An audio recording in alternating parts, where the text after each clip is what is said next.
Good afternoon students, welcome to SRS IAS and law academy.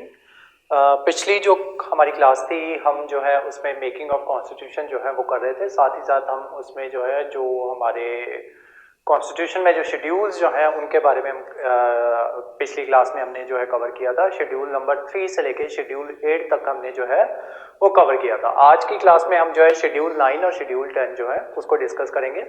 मैंने आपको बताया था कि इस क्लास में हम जो है बेसिक स्ट्रक्चर क्या कहते हैं बेसिक स्ट्रक्चर ऑफ द ये है कॉन्स्टिट्यूशन जो है उसके बारे में डिस्कशन करेंगे। लेकिन आज की क्लास जो है मैंने आपको बताया था ना कि आज की क्लास जो है क्योंकि दो टॉपिक जो है दोनों इंपॉर्टेंट है। एक तो मैंने आपको शेड्यूल 9 जो है वो समझाना है और दूसरा मैंने जो है शेड्यूल 10 जो है जिसमें एंटी डिफेक्शन लॉ नाम से एक अलग से चैप्टर होता है हमारी ये लक्ष्मीकांत वाली बुक में, उसको समझाना है। तो जो हमारा बेसिक स्ट्रक्चर वाला पार्ट होगा हम जो ये जो है हमारी केशव नंदा भारती वाली जो जजमेंट जो है उसको डिस्कस करेंगे, लेकिन सिर्फ उसी पॉइंट ऑफ व्यू से डिस्कस करेंगे जिस पॉइंट ऑफ व्यू से आपका जो शेड्यूल 9 जो है वो इंपॉर्टेंट है। अदरवाइज जो उसका बेसिक स्ट्रक्चर की जो बात की गई है केशव नंदा भारती वाले केस में वो जो है वो हम आज की क्लास में डिस्कस नहीं कर रहे। वो अलग से जो आपकी जो क्लास होगी जब आपकी फंडामेंटल राइट्स की क्लास लगेगी ना वो मैं तब करवा दूंगा आपको कि बेसिक स्ट्रक्चर जो है कॉन्स्टिट्यूशन का वो क्या है या वो क्या कहता है या उसमें क्या क्या चीजें जो है वो इंक्लूड होगी। तो आज की क्लास में हम सिर्फ जो है शेड्यूल 9 से रिलेटेड जितने भी जो आपके केसेस हैं, जैसे IR कोयलो केस आएगा इसमें, शंकरी प्रसाद केस आएगा इसमें, और आपका आएगा केशव नंदा भारती केस, और उसके अलावा शेड्यूल 10 में एक किहोतो होलोहन नाम से केस था, उसको डिस्कस करेंगे। ठीक है, तो चलिए आज की क्लास हम शुरू करते हैं। जो पिछला आई होप आपको जो है सारा जो है वो समझ में आ गया होगा। और उसके अलावा क्या कहते हैं आज की क्लास के बाद जो शेड्यूल 11 और शेड्यूल 12 है उनको किसी और तरीके से हम कवर करेंगे। ठीक है, उसमें बेसिकली आपका पंचायती राज और अर्बन लोकल बॉडीज जो है वो आएगा। आज की क्लास मतलब आज जो है आज हमारी ये क्लास 2 का या क्लास 3 जो भी आपकी चल रही है उसका लास्ट पार्ट होगा। ठीक है, मतलब शेड्यूल जो है वो आज हमारे सारे खत्म हो जाएंगे और उसी के साथ मेकिंग ऑफ कॉन्स्टिट्यूशन और salient features of the constitution दोनों चैप्टर्स जो है वो आपके फिनिश हो जाएंगे। ठीक है, उसके अलावा आज की क्लास में कुछ अमेंडमेंट्स जो आएंगी वो भी आपके लिए इंपॉर्टेंट होंगी। जो अमेंडमेंट मैं अमेंडमेंट नंबर वाइज कर रहा हूँ ना वो अमेंडमेंट ऑटोमेटिकली आपके लिए इंपॉर्टेंट हो जाती है। और जितनी भी अमेंडमेंट्स टोटल आई है, मान लो 125 है कि 130 है, उनमें से बीच में से कुछ जो है कुछ अमेंडमेंट्स में कॉन्स्टिट्यूशन को अमेंड कर दिया जाता है, कुछ में नहीं किया जाता। तो सारी आपके लिए इंपॉर्टेंट नहीं है। आपके लिए जो इंपॉर्टेंट है वो मैं नंबर वाइज आपको बताऊंगा। जैसे आज की क्लास में दो या तीन अमेंडमेंट्स जो है वो आपके लिए आज की क्लास में इंपॉर्टेंट होंगी, उनको आपको नोट डाउन करना है। और जो अमेंडमेंट इंपॉर्टेंट होगी उसका ईयर भी आपको याद होना चाहिए कि कौन से ईयर में वो अमेंडमेंट जो है वो आई थी। जनरली पूछते नहीं है लेकिन कभी कभी जो है वो पूछ लिया जाता है। ठीक है, तो आप रिस्क ना लेके अपने उन अमेंडमेंट के ईयर्स जो है वो भी याद रखो। उनको याद करने का तरीका ये होता है क्योंकि जो तो UPSC वाले बच्चे होते हैं ना, क्योंकि उनको हिस्ट्री भी कवर करनी होती है, तो हिस्ट्री में वो जो चीजें होती हैं वो याद रह जाती है। क्योंकि हिस्ट्री आपको इकोनॉमी पॉइंट ऑफ व्यू से याद करनी पड़ेगी, क्योंकि आपको जो 5 ईयर प्लान जो है उनको याद करने होते हैं। दूसरा, हिस्ट्री याद करने का तरीका ये होता है, हिस्ट्री को ईयर वाइज याद ना करो, हिस्ट्री को याद करो 5-5 सालों के अकॉर्डिंग। अगर मतलब आप हिस्ट्री या इकोनॉमी कवर करना चाहते हो तो कि इन 5 सालों में किसकी सरकार थी, इन 5 सालों में किसकी सरकार थी, इस तरीके से याद करोगे तो याद रखना इजी हो जाता है। और दूसरी बात, ईयर नहीं भी याद करने ना तो ये याद कर लो कि इसके बाद किसकी सरकार आई थी। ठीक है, इसके बाद किसकी सरकार आई थी, या फिर इस टाइम पे कौन जो है वो हमारा प्राइम मिनिस्टर रहा था। फिर प्राइम मिनिस्टर जो है वो कुछ ना कुछ जो है काम करेंगे, जैसे बहुत से लोगों की पकड़ के जबरदस्ती नसबंदी कर दी जाएगी इंदिरा गांधी और राजीव गांधी के पीरियड में। ठीक है, तो आपको उससे पता चलेगा कि हाँ उस टाइम पे क्या किया जा रहा था, पॉपुलेशन को कंट्रोल करने की बात की जा रही थी आपका इकोनॉमिक पॉइंट ऑफ व्यू से। तब आपको जो है वो ईयर ऐसा भले ही ना भी याद हो, आपको एक क्रोनोलॉजी जो है वो याद होगी। ठीक है, और फिर ऐसे किसी एक ईयर को बेस ईयर बना के कोई ना कोई एक ईयर जो होता है वो याद रह जाता है। जैसे 71 में वॉर होती है, वो ईयर याद रह जाता है, वहां पे देख लो किसकी सरकार थी, आई थिंक इंदिरा गांधी की सरकार थी उस टाइम पे। तो वहां पे उस तरीके से ये जो है चीजें जो है वो आपको याद रह जाएंगी। अच्छा 71 में ये चीज हो रही है तो वहां पे हुई थी, वॉर हुई थी हमारी पाकिस्तान के साथ, और फिर उसके बाद जो है जो हिस्ट्री में ये चीजें जो है वो हो रही है। ठीक है, उस तरीके से हिस्ट्री जो है वो आपको याद हो जाती है।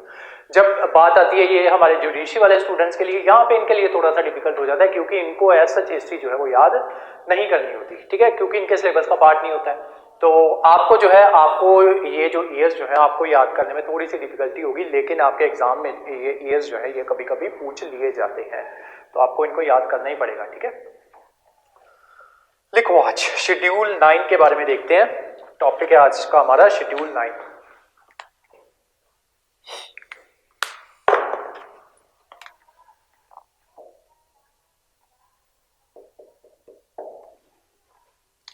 शेड्यूल 9। शेड्यूल 9 जो था वो पहले आपके कॉन्स्टिट्यूशन में नहीं था, शेड्यूल 9 को बाद में आपके कॉन्स्टिट्यूशन में इंक्लूड किया गया, ठीक है। उसी तरीके से शेड्यूल 10, 11 और 12 भी जो थे ये आपके जो जब आपका कॉन्स्टिट्यूशन बनके रेडी हुआ था उस टाइम पे ये आपके उसमें नहीं थे, ठीक है। 9, 10, 11, 12 शेड्यूल जो है ये बाद में डाले गए। क्यों डाले गए हैं, सबकी अलग अलग कहानी है। आज 9 और 10 की समझो, 11 और 12 की किसी और दिन समझा दूंगा, ठीक है। उसमें बेसिकली कुछ कमेटीज जो है उनके नाम याद करने पड़ेंगे, तो उनको कमेटीज को नाम याद करने के लिए एक ना सन्नी देओल की मूवी थी जिसमें वो जो होता है क्या कहते हैं विलन होता है, वो बलवंत राय होता है, ठीक है। तो उसमें बलवंत राय कमेटी आएगी और बहुत सी कमेटीज जो है, तीन या चार कमेटीज मेन आती हैं। तो वो चारों कमेटीज जो है वो जो बलवंत राय वाली मूवी है ना उससे रिलेटेड है, ठीक है, उससे याद हो जाती है वो। तो हाँ, शेड्यूल 9 की बात करते हैं। तो शेड्यूल 9 में क्या था कि जब हमारा कॉन्स्टिट्यूशन बनके रेडी हुआ तो हमारे कॉन्स्टिट्यूशन में एक फंडामेंटल राइट दिया गया था हमें, जिसको कहते हैं राइट टू प्रॉपर्टी। उसका मतलब ये था कि हर इंसान के पास फंडामेंटल राइट है अपना राइट टू प्रॉपर्टी के लिए, ठीक है। लेकिन बाद में क्या हुआ कि जब ये जो हमारी सरकार आई तो इसको जो है इसने हमारी सरकार ने कुछ डीपीएसपीज जो है वो भी हमारे कॉन्स्टिट्यूशन में इंक्लूड किए थे। हमारी सरकार ने भी, जो हमारे कॉन्स्टिट्यूशन मेकर्स थे, बाद में वही मिलकर सरकार बना लेते हैं। तो आपके जो कॉन्स्टिट्यूशन मेकर्स जो थे उन्होंने क्या किया था, डीपीएसपीज जो थे वो कुछ आपके कॉन्स्टिट्यूशन में इंक्लूड किए थे, ठीक है। तो उन डीपीएसपीज में जो है आपका सोशलिस्टिक प्रिंसिपल जो है, एक 3 तरीके के डीपीएसपी आते हैं आपके, सोशलिस्ट और 2 और होते हैं, लिबरलिस्ट और एक आई थिंक गांधीयन होते हैं, ठीक है। जब डीपीएसपी करवाएंगे तब करवा दूंगा ये। तो उसमें सोशलिस्टिक प्रिंसिपल थे, जिनका सोशलिस्टिक प्रिंसिपल का मतलब ये था कि जो हमें सोसाइटी जो है उसको एक बराबर रखना है, ठीक है। ऐसा नहीं होना चाहिए कि अमीर जो है वो अमीर ही होता रहे और जो गरीब है वो और गरीब होता रहे। तो उस टाइम पे क्या था कि जब अंग्रेज यहाँ से गए थे ना, तो उन्होंने क्या किया था कि जो उस टाइम के जो आपके जमींदार थे उनको बहुत ज्यादा जमीनें जो है वो देके चले गए थे। तो उस टाइम पे सरकार जो है वो क्या करती है, लैंड रीऑर्गेनाइजेशन बिल लेके आती है, या फिर लैंड डिस्ट्रीब्यूशन बिल लेके आती है, या जमींदारी अबॉलिशन एक्ट जो है, ऐसे एक्ट जो है वो सरकार लेके आती है। क्यों? क्योंकि उसको जो है सोशलिस्टिक प्रिंसिपल जो थे उनको इंप्लीमेंट करवाना था, जो किसमें दिए हुए थे हमारे डीपीएसपीज में। उसके अलावा जो हमारे जो उस टाइम के प्रधानमंत्री थे पंडित जवाहरलाल नेहरू, वो थोड़ी सी सोशलिस्टिक अप्रोच जो है वो रखते थे, ठीक है। ये जो है जब आप हिस्ट्री कवर करोगे 1935 के आसपास जो है वहां पे स्पेशली बताया जाता है, नेहरू जो होते हैं वो थोड़ा सा उनका जो टिल्ट होता है वो थोड़ा सा रशिया की तरफ होता है, ठीक है। तो उस टाइम पे क्या होता है कि क्योंकि ये सोशलिस्टिक टेंडेंसीज जो है ये अपनाना चाहते थे, या सोशलिस्टिक प्रिंसिपल जो थे उनको जो है ये इंप्लीमेंट करवाना चाहते थे, उस वजह से इन्होंने क्या करना शुरू किया कि ये बिल्स जो है, land reorganisation bill, land distribution bill और जिम्मेदारी अबॉलिशन बिल, इस तरीके के बिल जो है वो लेके आते हैं। तो इसमें बेसिकली क्या होता है, लैंड सीलिंग बिल, इसमें असल में होता क्या था कि लोगों के पास ना बहुत ज्यादा जमीनें थी, तो सरकार ने बोला कि जिस इंसान के पास इस पर्टिकुलर अमाउंट से ज्यादा जो है जमीन है, उस इंसान की जमीन जो है उससे लेके लोगों में बांट दी जाएगी, डिस्ट्रीब्यूशन ऑफ लैंड जो है वो किया जाएगा। तो लोगों ने इसके अब लोग जो है समझदार होते हैं, वो क्या करते हैं, हर चीज का क्या कहते हैं, एक ना शेर होता है जिसमें कहा जाता है कि जिसमें कहते हैं कि वो कुछ ऐसा होता है कि अगर आप ठान लो कुछ करना है, तो जो आपका दिमाग होगा वो तरकीब जो है वो निकाल लेगा, ठीक है।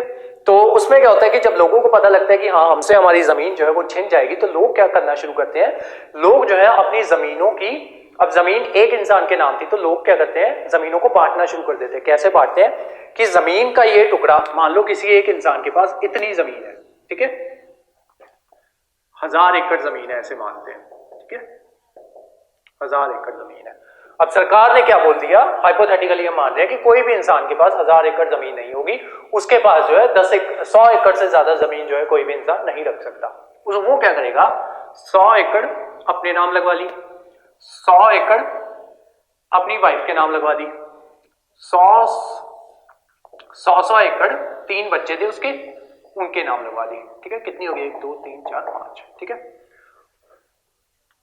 अब आगे क्या किया, 100 एकड़ अपनी मां के नाम लगवा दी। ठीक है, अब फिर 400 एकड़ फिर बच गई। 100 एकड़ उसने क्या किया कि गऊ जो है, गऊ हमारी माता है। ठीक है, अब 100 एकड़ गऊ माता के नाम लगवा दी। 100 एकड़ हमारे घर पे एक पुराना पीपल का पेड़ है जिसको हम भगवान मानते हैं, 100 एकड़ उसके नाम करवा दी। ठीक है, 100 एकड़ अपना जो उसके नीचे जो नौकर था उसके नाम करवा दी, उससे साइन जो है वो पहले ही ले लिए। ठीक है, तो इस तरीके से उन्होंने ये जो है, जब ये बिल जो है ये लाए गए तो कुछ लोगों ने ये लूप होल जो है, इस तरीके के लूप होल जो है वो ढूंढ लिया, और ये वाली बात जो गऊ के नाम लगवाने वाली बात या पीपल के पेड़ के नाम जमीन लगवाने की बात, ये कोई मजाक नहीं है, ये सच में ऐसी चीजें जो है उस टाइम पे हुई थी जब ये लैंड रीऑर्गेनाइजेशन बिल जो है या लैंड डिस्ट्रीब्यूशन बिल जो है ये लाए गए थे। ठीक है, वकील आपको पता है समझदार होते हैं, कोई ना कोई लूप होल जो होते हैं वो ढूंढ ही लेते हैं। तो सरकार जो है ये बिल लेके आई, लोगों ने इसका लूप होल ढूंढ लिया, लेकिन अब ये लूपहोल बाद में आया, उससे पहले कुछ और बहुत से लोगों की जमीनें जो है उनसे छीनी जा रही थी। अब सबको नहीं ना पता होते लूपहोल्स, तो लोगों से उनकी जमीनें जो है वो छीनी जा रही थी। तो लोगों ने क्या किया, लोगों को धीरे धीरे समझ में आने लगा कि अच्छा जी ये तो हमारा ये जो है फंडामेंटल राइट है। तो वो क्या करते थे, वो जब भी सरकार इनके ऊपर इनकी जमीनें जब लेना चाहती इनसे, या सरकार को डेवलपमेंट का काम करना था, अब मान लो ये खेत है, 100 एकड़ का खेत है, मान लो यहाँ से सड़क जानी है। ठीक है, तो सरकार क्या करेगी, सरकार को ये जमीन चाहिए होगी अगर सड़क उनको बनानी है। तो जब सरकार इनसे जमीन के लिए ये सड़क जो है ये लेने जाती थी, तो ये लोग जो है ये क्या करते थे, सुप्रीम कोर्ट पहुंच जाते थे। क्यों? क्योंकि जब भी आपका अगर कहीं पे भी आपका ये जो आपका फंडामेंटल राइट है अगर वो वायलेट हो रहा है, तो आपके लिए आपको ये कंपलसरी नहीं है कि आप जो है पहले लोअर कोर्ट में जाओ, फिर हाई कोर्ट में जाओ, मतलब डिस्ट्रिक्ट कोर्ट में जाओ, देन हायर कोर्ट में जाओ, देन उसके बाद आप जो है सुप्रीम कोर्ट में जाओ। आपके पास ये राइट है कि आप जब भी आपका फंडामेंटल जो राइट है उसकी वायलेशन हो रही है, आपके जो मौलिक अधिकार है उनका हनन हो रहा है, तो आप डायरेक्टली सुप्रीम कोर्ट के पास जा सकते हो। लोगों ने क्या किया, सुप्रीम कोर्ट के पास चले जाना शुरू कर दिया। अब सुप्रीम कोर्ट किस लिए बैठा है, वो बैठा है आप इसकी कॉन्स्टिट्यूशन को उसकी रक्षा के लिए। ठीक है, लोगों के जो हित जो है उनकी रक्षा के लिए बैठा है। तो सुप्रीम कोर्ट के पास कोई भी मामला जाता था, सुप्रीम कोर्ट लोगों के हक में फैसला सुना देता था। सरकार ने देखा कि भाई ये तो काम जो है ये बहुत गलत जा रहा है, तो इसके लिए कुछ ना कुछ तो करना पड़ेगा। तो सरकार ने क्या किया, सरकार जो है एक बिल लेके आई। बिल में ये बोला गया कि एक ये शेड्यूल जो है उसकी स्थापना करते हैं, जिसको शेड्यूल 9 कहा जाएगा। तो उसको जो है उस शेड्यूल में हम जो भी चीज जो है वो डालेंगे, उसके ऊपर जो है क्या कहते हैं, ये जो आपकी जो ये होगी जुडिशरी होगी, उसके ऊपर जो है जुडिशियल रिव्यू जो है वो नहीं हो पाएगा। ठीक है, तो ये बिल जो है ये लाया गया। तो उसके अलावा ये जो आपका जो चैलेंज हो जाता था, ये आर्टिकल 13 में आपका ये मेंशन है। अब सुप्रीम कोर्ट को लोगों के हक में फैसला क्यों सुनाना पड़ता था, क्योंकि आपका जो आर्टिकल 13 है, अब ये आर्टिकल 13 आपके लिए इंपॉर्टेंट है। ठीक है, तो आपका आर्टिकल जो 13 है वो ये कहता है कि एनी लॉ दैट वायलेट्स और abridges the fundamental right will be held unconstitutional to the extent it violates or abridges the fundamental right। ठीक है, मतलब कि आपका जो आर्टिकल 13 जो है वो सुप्रीम कोर्ट को पावर देता है कि कोई भी ऐसा लॉ जो आपके फंडामेंटल राइट्स को वायलेट कर रहा है या उसको एब्रिज कर रहा है, एब्रिज कर रहा है मतलब उसको दबा रहा है, तो वो जो राइट जो होगा या वो जो एक्ट होगा वो अनकॉन्स्टिट्यूशनल डिक्लेयर कर दिया जाएगा। कब किस कॉन्टेक्स्ट में किस एक्सटेंट तक उसको अनकॉन्स्टिट्यूशनल डिक्लेयर किया जाएगा, उस एक्सटेंट तक जिस एक्सटेंट तक वो जो है आपका फंडामेंटल राइट को एब्रिज कर रहा है या उसको वायलेट कर रहा है। ठीक है, तो ये आपका आर्टिकल 13 सुप्रीम कोर्ट को पावर देता है कि कोई भी ऐसा लॉ जो आपके फंडामेंटल राइट को वायलेट करे उसको अनकॉन्स्टिट्यूशनल डिक्लेयर कर दो। ठीक है, तो सुप्रीम कोर्ट जो था वो उसको ये क्या कहते हैं फंडामेंटल राइट को वो डिक्लेयर कर देता था अनकॉन्स्टिट्यूशनल। फिर पार्लियामेंट जो है पहली बार जो हमारा कॉन्स्टिट्यूशन होता है उसमें अमेंडमेंट होती है जिसको कहा जाता है फर्स्ट कॉन्स्टिट्यूशनल अमेंडमेंट एक्ट। उस एक्ट के तहत आपका ये शेड्यूल 9 जो है ये बनाया जाता है, schedule 9 first constitutional amendment act के तहत। ठीक है, तो ये जो आपका ये बनाया जाता है आपका शेड्यूल 9। उसके बाद क्या होता है कि ये जो होता है पार्लियामेंट जो होती है जब फर्स्ट कॉन्स्टिट्यूशनल अमेंडमेंट ये एक्ट जो है लेके आती है 1951 में, 1951 आपका फर्स्ट कॉन्स्टिट्यूशनल अमेंडमेंट एक्ट जो है 1951 में पास कर दिया जाता है, जिसका ये कहना था कि any law which will added to schedule 9 will not be under judicial review, कि जो कुछ भी इस शेड्यूल 9 के अंदर आ जाएगा, ठीक है, इसके ऊपर जुडिशियल रिव्यू जो है वो नहीं लगेगा, मतलब जो जुडिशरी जो है इसके ऊपर फैसला जो है वो नहीं सुना पाएगी, ठीक है। उसके बाद एक बहुत इंपॉर्टेंट केस होता है, बेसिकली उन्होंने शेड्यूल 9 को जो है एक आयरन बॉक्स जो है वो बना दिया था, आयरन बॉक्स, मतलब इसमें जो कुछ भी डालोगे उसके रिगार्डिंग आप जो है सुप्रीम कोर्ट में नहीं जा सकते, या किसी भी कोर्ट में जो है वो आप नहीं जा सकते। तो उस वजह से था, मतलब इसके ऊपर जो है जुडिशरी का प्रकोप जो है वो नहीं होगा। तो लोगों ने, उसके बाद क्या होगा कि आपका जो एक फेमस केस आएगा 1951 में ही, शंकरी प्रसाद केस। शंकरी प्रसाद केस में जो है कोर्ट जो है वो ये कह देगा कि जो अमेंडमेंट जो है फर्स्ट कॉन्स्टिट्यूशनल अमेंडमेंट जो की गई है वो कॉन्स्टिट्यूशनली वैलिड है, ठीक है। अब सरकार, अब ये जो थी आपकी जुडिशरी थी, इसने खुद ही कह दिया कि जो आपकी फर्स्ट कॉन्स्टिट्यूशनल अमेंडमेंट एक्ट है, first CAA constitutional amendment act, उसको अपहोल्ड कर दिया। अपहोल्ड कर दिया मतलब कि उसने ये कह दिया कि जो आपका फर्स्ट कॉन्स्टिट्यूशनल अमेंडमेंट एक्ट जो है वो एकदम करेक्ट है, ठीक है। तो लोगों को जो है, मतलब लोग जो है वो उसमें नहीं जा सकते, मतलब सुप्रीम कोर्ट उसके लिए नहीं आ सकते, बेसिकली कि ये जो आपका ये जो है सुप्रीम कोर्ट जो है वो इस मामले में कुछ भी नहीं कर सकता। लेकिन अब सरकार को क्या हुआ, सरकार को लगा कि भाई ये तो सुप्रीम कोर्ट हमारे हक में आ गया, सरकार को मजे आने लगे। सरकार ने क्या करना शुरू कर दिया, पहले तो जो सरकार ने ये काम किया था, सरकार ने सिर्फ इस वजह से किया था, डेवलपमेंट पर्पस से किया था, लेकिन जब सरकार ने देखा कि सुप्रीम कोर्ट भी हमारे हक में आ गया, सरकार को आ गया मजा। सरकार मुंह उठा के जो बिल जो आ रहा था, जो वो चाहती थी कि सुप्रीम कोर्ट इस पर कुछ भी ना कर सके, उसको मुंह उठा के यहाँ डालना शुरू कर दिया शेड्यूल 9 में। क्यों? क्योंकि इसके ऊपर जुडिशियल रिव्यू हो नहीं सकता। तो सरकार जो है इसका गलत फायदा जो है वो उठाना शुरू कर दिया सरकार ने। फिर उसके बाद क्या आएगा, एक बहुत इंपॉर्टेंट जो है जजमेंट आती है केशव नंदा भारती केस में 1973 में, ठीक है, जिसको फंडामेंटल राइट केस भी जो है वो कहा जाता है, ठीक है। पहला केस कब आया था, शंकरी प्रसाद केस कब आता है, 1951 में, 1951। देन केशव नंदा भारती केस कब आता है, 1973 में, ठीक है। तो इनके ईयर्स भी याद होने चाहिए, ये पता होगा, जुडिशरी वाले बच्चों को पता होगा कि इनके ईयर्स जो है वो आपके लिए इंपॉर्टेंट है। आपको आपसे ईयर वाइज जो है ये जो है इंपॉर्टेंट केसेस वो पूछ लिए जाते हैं। जो यूपीएससी वाले बच्चे हैं वो भी नोट कर लें, ठीक है, उनको भी ये जो केसेस जो है उनको भी पूछे जा सकते हैं। एज सच पूछे नहीं जाते, लेकिन ये वाला केस जो है ये हमारे लिए बहुत ज्यादा इंपॉर्टेंट है, ये पूछा जाता है, ठीक है, ये पूछ लिया जाता है जनरली कि किसमें जो है आपके ये जो बेसिक स्ट्रक्चर ऑफ कॉन्स्टिट्यूशन है कहाँ पे ये जो है आपका बताया गया था, ठीक है। तो वो केशव नंदा भारती केस में 1973 में इसकी बात हुई। तो केशव नंदा भारती केस उसके अलावा इसलिए भी बहुत ज्यादा इंपॉर्टेंट है क्योंकि इसमें पहली बार जो है 13 जजेस बेंच जो है उसने बैठ के जो है अपनी जजमेंट जो है वो दी थी, और ये अब तक का सबसे ये जो मैक्सिमम नंबर ऑफ जजेस का जो बेंच जो है अब तक बैठा है वो केशव नंदा भारती केस में भी बैठा है, ठीक है। तो उसके अलावा इसमें जो है फर्स्ट इसने पार्लियामेंट ने ये कहा कि ये सुप्रीम कोर्ट ने ये कहा पार्लियामेंट को कि ये जो आप हमसे जुडिशियल रिव्यू की जो है बात जो है ये इस पे नहीं लागू करे शेड्यूल 9 पे, तो ये जो है जुडिशियल रिव्यू जो है हमारे कॉन्स्टिट्यूशन में जुडिशियल रिव्यू को ये कहा गया है कि ये जो है एक कॉन्स्टिट्यूशनल राइट है, ठीक है, कि ये जो है हम जो है जुडिशियल रिव्यू जो है ये हम कर सकते हैं, ठीक है। अगर आप हमसे ये चीज जो है ये चीज छीन रहे हो तो आप क्या कर रहे हो, बेसिक स्ट्रक्चर ऑफ कॉन्स्टिट्यूशन में चेंजेस कर रहे हो, ठीक है। तो इन्होंने जुडिशियल रिव्यू को basic structure of the constitution का पार्ट बना दिया, कि इन्होंने हमारी जुडिशरी ने। क्यों? क्योंकि हमारे ये जो है हमारा कॉन्स्टिट्यूशन है उसमें स्पेशली ये मेंशन है कि जो कॉन्स्टिट्यूशन की इंटरप्रिटेशन करेगा वो करेगी आपकी जुडिशरी, ठीक है। तो अब जुडिशरी जो कह देगी, अगर जुडिशरी कह देगी कि जुडिशियल रिव्यू जो है बेसिक स्ट्रक्चर का पार्ट है तो वो बेसिक स्ट्रक्चर का पार्ट हो जाएगा। और आज तक ऐसा ही चल रहा है, जो हमारी जुडिशरी है उसने कभी भी ये नहीं बताया हमें कि क्या चीज जो है वो बेसिक स्ट्रक्चर में आएगी। जुडिशरी का कहना है तुम चुप करके बैठे रहो, जब जब जो चीजें हमारे सामने आती रहेंगी हम डिसाइड करेंगे कि कौन सी चीज जो है कॉन्स्टिट्यूशन का बेसिक स्ट्रक्चर का पार्ट होगी, कौन सी चीज जो है बेसिक स्ट्रक्चर का पार्ट नहीं होगी, ठीक है।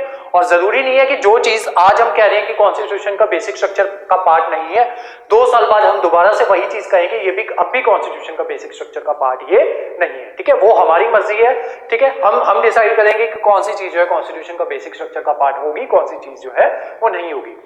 सरकार ने बोला एक बार हमें बता दो कि कौन कौन सी चीजें जो है वो बेसिक स्ट्रक्चर का पार्ट है, तो सुप्रीम कोर्ट कहता है कि आराम से बैठो, जैसे जैसे केसेस जो है हमारे सामने आते रहेंगे हम भी जो है धीरे धीरे पता लगा रहे हैं कि कौन सी चीज जो है बेसिक स्ट्रक्चर का पार्ट है, कौन सी चीज जो है बेसिक स्ट्रक्चर का पार्ट नहीं है। ठीक है, तो जैसे जैसे हम तुम्हें बताते जाएंगे, तुम कॉपी लेके नोट डाउन करते जाना। ठीक है, उन चीजों के अगेंस्ट बिल मत बनाना। ठीक है, उन चीजों को हम जो है वो बेसिक स्ट्रक्चर का पार्ट है तो तुम उसमें कुछ चेंजेस वो वैसे भी नहीं कर सकते। ठीक है, तो हम धीरे धीरे जैसे जैसे टाइम आता रहेगा हम तुमको बताते रहेंगे। ठीक है, उसके बाद क्या हुआ, जब ये बेसिक स्ट्रक्चर का पार्ट बन गया आपका, ये जो आपका ये था जुडिशियल रिव्यू जो था ये आपका बेसिक स्ट्रक्चर का पार्ट बन गया।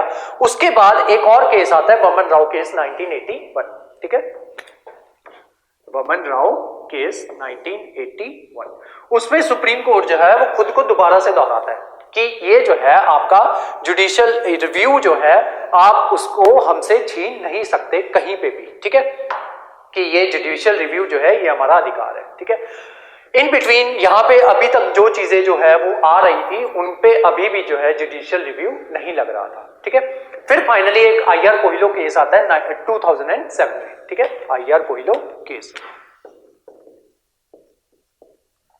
2007 में, इसमें जो है जुडिशरी क्लियर ही कर देती है। जुडिशरी कहती है कि जो जुडिशियल रिव्यू जो है उसकी दो लाइफ्स हैं। ठीक है, एक लाइफ है 24 अप्रैल 1973 से पहले की लाइफ, दूसरी लाइफ है 24 अप्रैल 1973 के बाद की लाइफ। जो तो लाइफ है 24 अप्रैल 19, इस दिन क्या हुआ था, इस दिन आपकी केबीसी की जजमेंट आई थी, केशव नंदा भारती केस की जजमेंट 1973। ठीक है, इस दिन जजमेंट आती है केबीसी से। मुझे एक बात याद आई, भी बताता हूँ थोड़ी देर में। 24 अप्रैल 1973 से 3 पे इसकी जजमेंट आती है आपकी इसकी केशव नंदा भारती केस की। तो आईआर कोहिलो केस क्या कहता है कि 24 अप्रैल से पहले जितनी भी चीजें इंक्लूड हो गई आपकी उसमें शेड्यूल 9 में, उनके ऊपर जुडिशियल रिव्यू नहीं होगा। लेकिन 24 अप्रैल 1973 के बाद से जितनी भी चीजें शेड्यूल 9 में इंक्लूड हुई हैं उनके ऊपर जुडिशियल रिव्यू हो सकता है और होगा।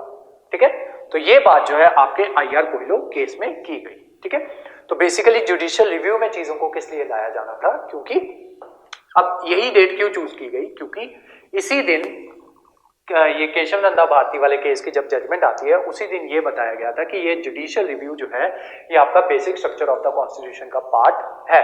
तो कोई भी सरकार, कोई भी रूल, कोई भी एक्ट इस चीज को चेंज नहीं कर सकता। ये पावर जो है जुडिशरी से नहीं छीन सकता जुडिशियल रिव्यू की। अब जुडिशियल रिव्यू समझ लो पहले क्या चीज है, अगर नहीं समझ में है आपके, जुडिशियल रिव्यू वो चीज है कि मान लो आपने क्या किया, पार्लियामेंट के खिलाफ जो है कोई केस किया। ठीक है, आप जो है क्या कहते हैं वो केस जो है जीत गए या हार गए। ठीक है, आप दो सीन्स होंगे ना, मान लो आप पार्लियामेंट के खिलाफ आपने कुछ बोला तो या तो आप जीत जाओगे, ठीक है, या आप हार जाओगे। ठीक है, आइदर विन और लूज। ठीक है, जीत गए फिर तो कोई बात नहीं है, अगर मान लो आप हार जाते हो तो फिर आप क्या करते हो, सुप्रीम कोर्ट में जाते हो। ठीक है, सुप्रीम कोर्ट उस पर अपना कोई ना कोई वर्डिक्ट देता है। ठीक है, सुप्रीम कोर्ट वर्डिक्ट देता है, सुप्रीम कोर्ट ने पहले मान लो कुछ और वर्डिक्ट दिया, ठीक है, और बाद में उसी वर्डिक्ट को बाद में रिव्यू किया। ठीक है, तो सुप्रीम कोर्ट के अपने इसको वर्डिक्ट को रिव्यू करने को कहा जाता है जुडिशियल रिव्यू। एक चीज, दूसरा जुडिशियल रिव्यू का एक मतलब तो ये होता है, दूसरा जुडिशियल रिव्यू का मतलब क्या होता है कि मान लो पार्लियामेंट ने कोई बिल जो है वो पास किया। ठीक है, जुडिशरी के पास पूरा हक बनता है अंडर जुडिशियल रिव्यू कि वो जो है ये बिल उसने पास किया उसको रिव्यू कर सके। ठीक है, तो जुडिशियल रिव्यू के दो मतलब होते हैं, एक ये वाला, एक ये वाला। ठीक है, कि एक वो अपनी ही जजमेंट को रिव्यू कर सके, दूसरा पार्लियामेंट के किसी भी बिल को रिव्यू कर सकते हैं। ठीक है, तो वो है जुडिशियल आपका रिव्यू। तो 1973 में 24 अप्रैल 1973 को जब केशव नंदा भारती केस की जजमेंट आती है तो जुडिशरी हमारी कहती है, सुप्रीम कोर्ट 13 जजेस बेंच जो थी वो कहते हैं कि जुडिशियल रिव्यू जो है वो आपका basic structure of the constitution है। उसी वजह से इससे पहले वाली जितनी भी चीजें होंगी, ठीक है, सुप्रीम कोर्ट कहता है कि ठीक है, इससे पहले हम नहीं मान रहे थे कि जुडिशियल रिव्यू ये ऐसी कोई चीज है कि मतलब हम तुम्हारी जो तुमने वो जो कंपार्टमेंटलाइजेशन जो है उन चीजों की थी कि कोई भी चीज शेड्यूल 9 में आ जाए तो तब तक तुम जो है हम इतना मान के चलते हैं कि तब तक तुम जो है लोगों की भलाई के लिए काम कर रहे थे और इसी वजह से हम जो है ये डेट एक तुम्हें दे देते हैं कि 24 अप्रैल 1973 से पहले वाली जितनी भी चीजें होंगी वो आपकी जुडिशियल रिव्यू से के परव्यू में नहीं आएंगी। लेकिन 24 अप्रैल 1973 जब से जुडिशियल रिव्यू जो है basic structure of the part बन गया है, तब के बाद से जितने भी आपके लॉज जो है भले ही आपने शेड्यूल 9 में डाले हो या ना डाले हो, ठीक है, वो उनके ऊपर जो है जुडिशियल रिव्यू हो सकता है, वो हमारा हक बनता है। क्यों? क्योंकि वो basic structure of the constitution है और अगर आप जुडिशियल रिव्यू नहीं करवाने दे रहे तो आप जो है basic structure of the constitution के अगेंस्ट जा रहे हो, ठीक है।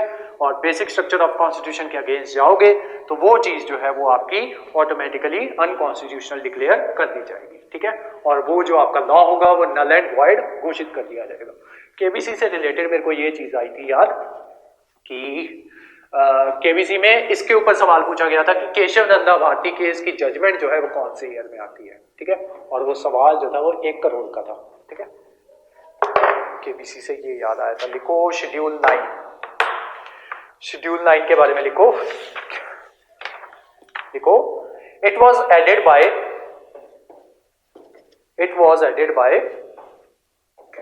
First constitutional amendment act, first constitutional amendment act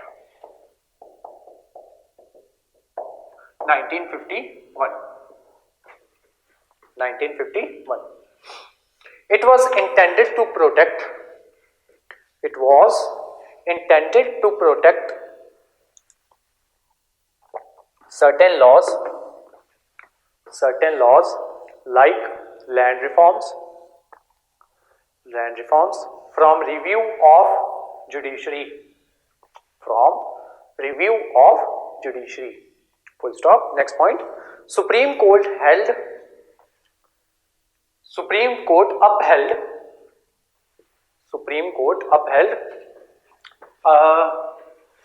आपने ये बनाने शुरू कर दिया ना पॉलिटी के नोट्स, ठीक है, तो कुछ चीजों की ना शॉर्ट फॉर्म लिखा करो, जैसे पेपर में नहीं लिखना बस, जैसे कॉन्स्टिट्यूशनल अमेंडमेंट एक्ट CAA, ठीक है, शेड्यूल को SCH लिख लिया करो, सुप्रीम कोर्ट को SC, हाई कोर्ट को HC, ठीक है, और जैसे जैसे आएंगे बताता जाऊंगा। केशव नंदा भारती केस KBC, ठीक है। Supreme court upheld the first constitutional amendment act in famous Shankari Prasad case, Shankari Prasad case 1951, Shankari Prasad case 1951, full stop. Next point, however in Keshav Nanda Bharati case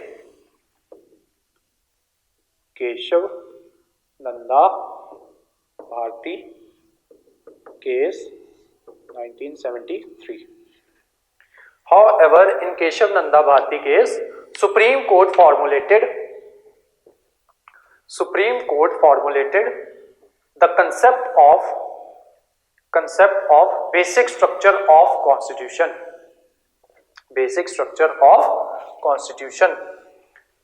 इसी में बेसिक स्ट्रक्चर ऑफ कॉन्स्टिट्यूशन जो है वो आपका सामने आया था 1973 में, full stop. Next point, in IR Coelho case COEHLO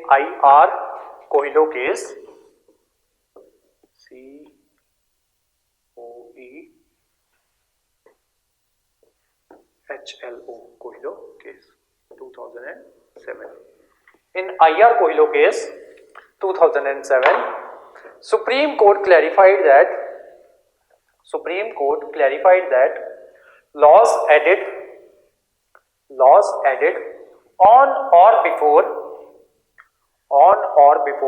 24th April 1973 are still outside the judicial review.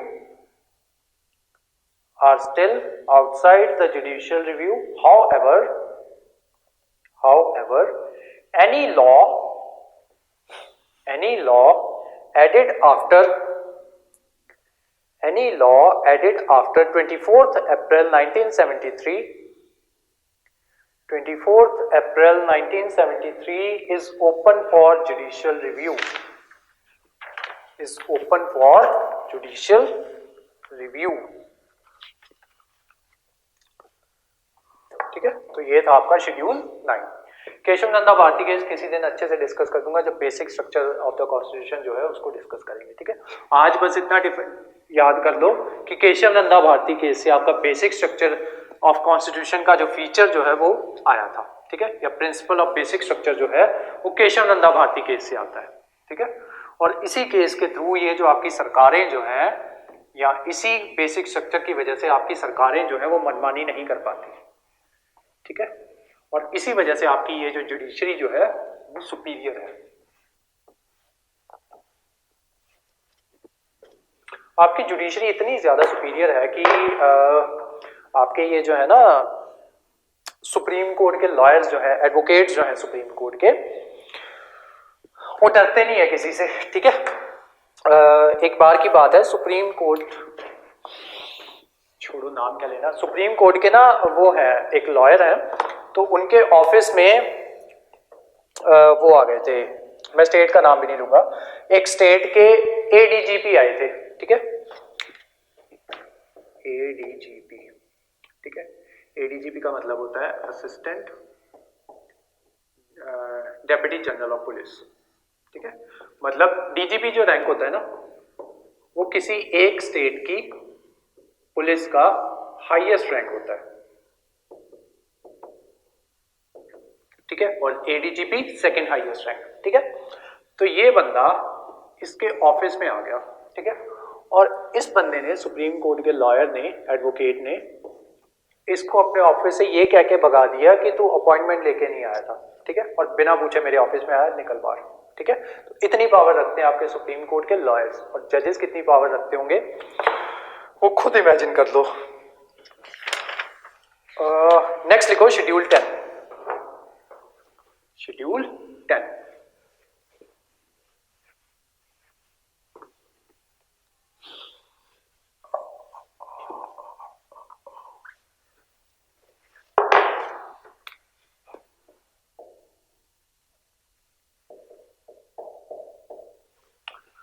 Schedule 10 bracket में लिखो एंटी डिफेक्शन लॉ।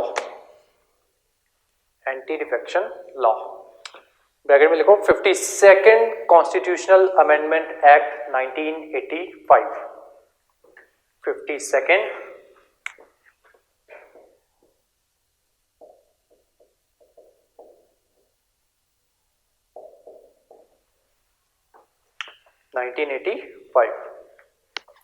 ये बात करता है, लिख लो पहले फिर समझा देता हूं। ये बात करता है, या पहले समझ ही लो, ये बात करता है कि किसी भी एमपी या एमएलए को रिमूव करवाया जा सकता है उसकी पोस्ट से।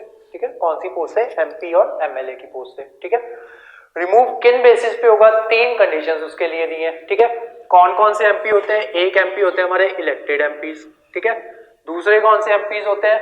Independent MPs, independent. तीसरे कौन होते हैं? नॉमिनेटेड। ठीक है, इनको लिखना मत ऐसे जैसे लिखवाऊंगा वैसे लिख लेना, समझ लो। अभी इलेक्टेड एमपी जो है उसको कब रिमूव जो है, या एंटी डिफेक्शन लॉ उसके ऊपर कब लगेगा? सबसे पहला, इफ ही वॉलंटरीली, इसको कोर्ट्स में लिखना, जब लिखोगे ना तब कोर्ट्स में लिखना, गिव्स अप हिज मेंबरशिप। ठीक है, अगर वो क्या करे, वॉलंटरीली अपनी मेंबरशिप जो है उसको गिव अप कर दे। Second, membership of the party, party नहीं है यहाँ पे, पॉलिटिकल पार्टी है। ठीक है, उसके अलावा पहली बार हमारे कॉन्स्टिट्यूशन जो है, क्योंकि मैंने आपको बताया था ना ये शेड्यूल बाद में ऐड किए हुए हैं, तो जो हमारा ओरिजिनल कॉन्स्टिट्यूशन है उसमें कहीं पे भी पॉलिटिकल पार्टी वर्ड ही नहीं मेंशन किया गया था। ठीक है, पहली बार पॉलिटिकल पार्टी वर्ड जो है हमारे शेड्यूल 10 में जो है वो मेंशन किया जाता है। वहां पे पहली बार लिखा जाता है कि पॉलिटिकल पार्टी नाम की जैसी कोई एक चीज होगी।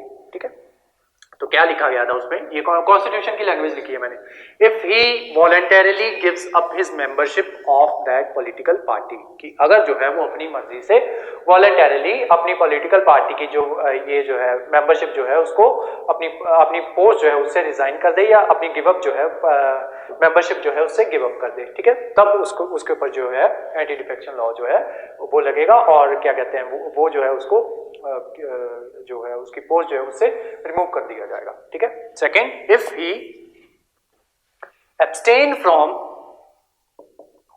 abstain from voting or vote against the wish नहीं होगा, against the direction given by whip, WHIP, whip। इसका मतलब क्या होता है, whip क्या होती है, अब whip समझो, मान लो एक पॉलिटिकल पार्टी है कांग्रेस, एक पॉलिटिकल पार्टी है बीजेपी, ठीक है, पंजाब में हो रहे हैं राज्यसभा के इलेक्शंस, ठीक है, कितनी सीट्स बनाई थी हमने, 7, 5, 6 और 7, कितने एमएलए हैं यहाँ पे, 117, ठीक है। कांग्रेस क्या करेगी, हर एक पार्टी की अपनी अपनी विप होती है, ठीक है, विप, मान लो इसने अपने सेंटर में अपनी विप को रखा हुआ है, सेंटर में इसकी विप है,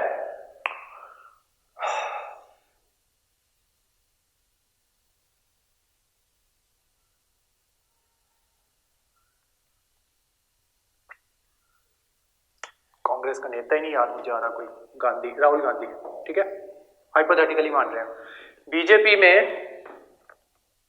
अमित शाह, ठीक है, हाइपोथेटिकली मान रहे हैं कि ये जो है ये विप्स हैं, ठीक है, स्टेट में, अब स्टेट में आते हैं, पंजाब स्टेट में, ठीक है, पंजाब में मान लो विप है सिद्धू और बीजेपी का विप है पुरी, ठीक है, बीजेपी।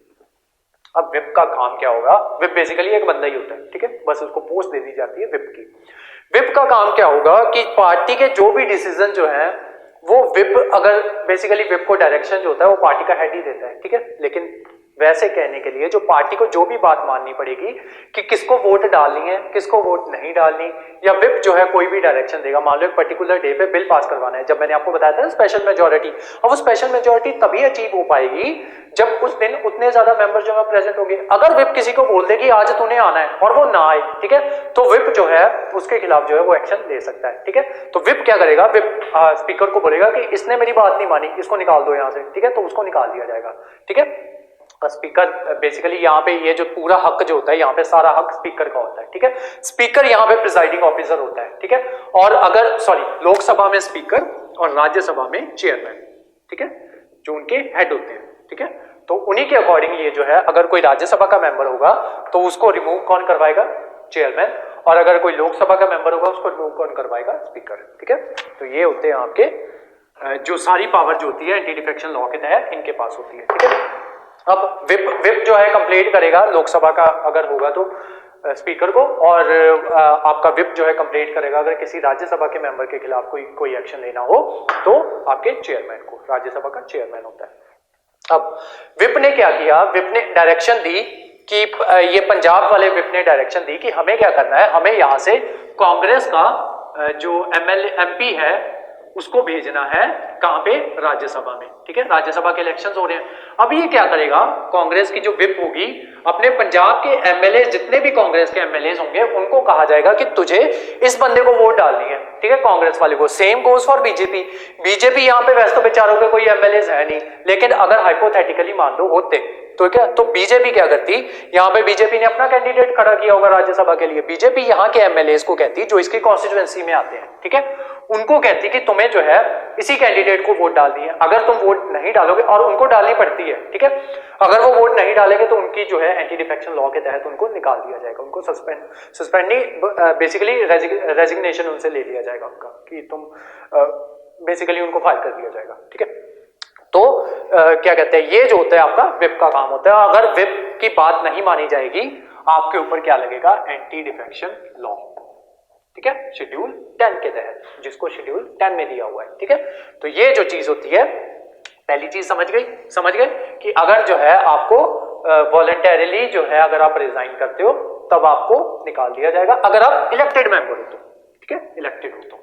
पहला वॉलंटरीली, दूसरा अगर आप एब्सटेन फ्रॉम वोटिंग, ठीक है, अगर आप एब्सटेन करते हो कि नहीं मैं वोट नहीं डालूंगा, एक बात, दूसरी बात किसी और को वोट डाल देते हो, ठीक है, इन दोनों केसेस में आपको जो है जो विप जो होगा वो आपको एंटी डिफेक्शन लॉ के तहत आपके अगेंस्ट कंप्लेंट करेगा स्पीकर को या फिर चेयरमैन को, जिस भी हाउस से आप बिलोंग करते होगे, ठीक है।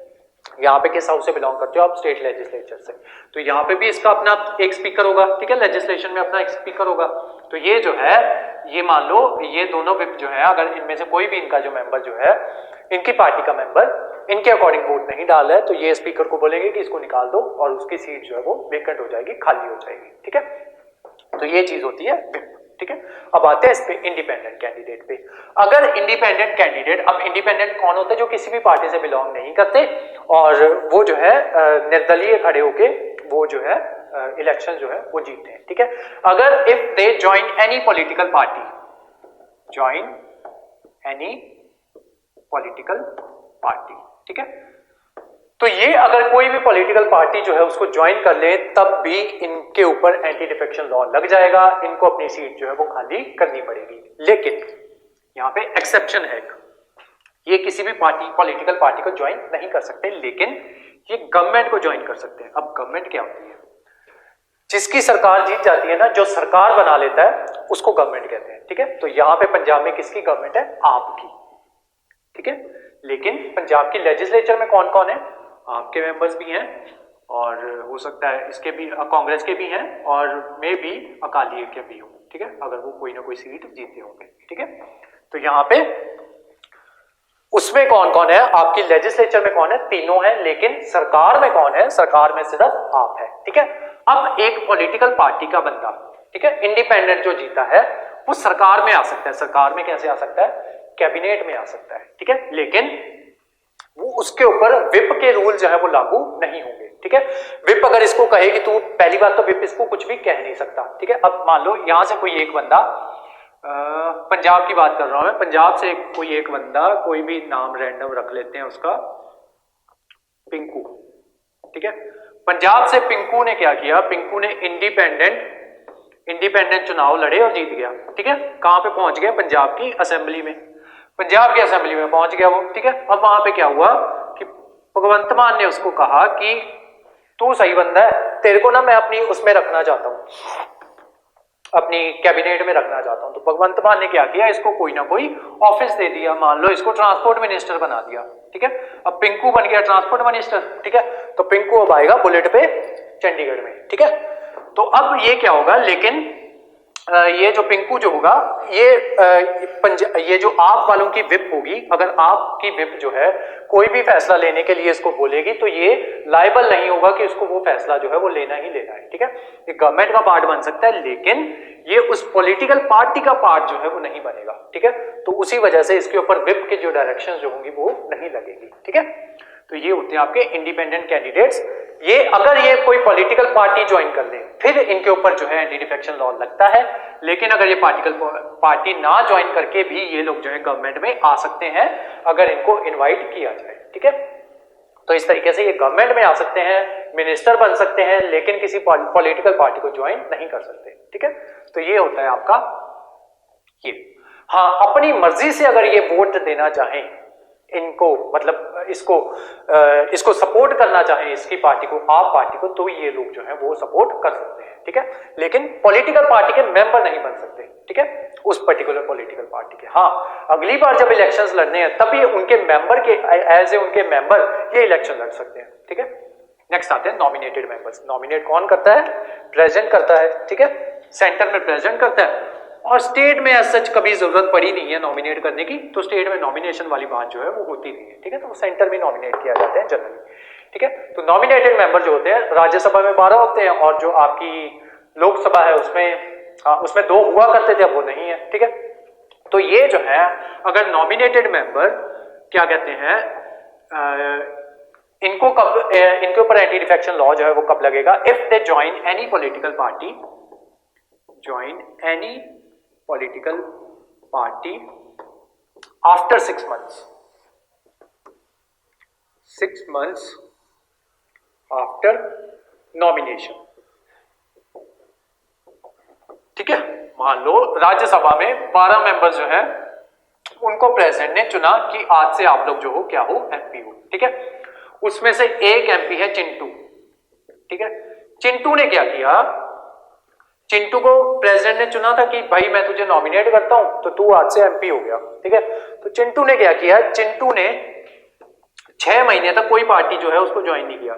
6 महीने बाद चिंटू को दौरा पड़ा, चिंटू कहता कि अगली बार जो है सरकार बीजेपी की आने वाली है तो मैं क्या करता हूं, मैं बीजेपी को ज्वाइन कर देता हूं। ठीक है, चिंटू ने कर ली बीजेपी ज्वाइन, 6 महीने बाद चिंटू हो जाएगा डिस्क्वालीफाई, किसके तहत, एंटी डिफेक्शन लॉ के तहत। लेकिन अगर चिंटू पहले ही दिन या 6 महीने के अंदर अंदर किस नॉमिनेटेड होने के 6 महीने के अंदर अंदर किसी भी पॉलिटिकल पार्टी को ज्वाइन कर लेता तो चिंटू जो है एंटी डिफेक्शन लॉ के तहत उसको रिमूव जो है वो नहीं किया जाना था। ठीक है, यहां पे कंडीशन क्या है, आफ्टर 6 months। ठीक है, यहां पे क्या था, अब तीनों दोबारा रिपीट करते हैं। यहां पे क्या था, अगर वॉलंटरली वो रिजाइन कर देता है तो उसको रिमूव कर दिया जाएगा। ठीक है, कि खुद से भाई मेरे को नहीं चाहिए, मतलब मैं पॉलिटिक्स, ये जो है पॉलिटिक्स बहुत गंदा दलदल है, मेरे को इसमें नहीं रहना है, हमको जाने का मांगता है। ठीक है, तो ये इसको रिमूव कर दिया जाएगा। लेकिन यहाँ पे भी बहुत सी टेक्निकलिटीज होती है, अभी आगे जाके समझाता हूँ।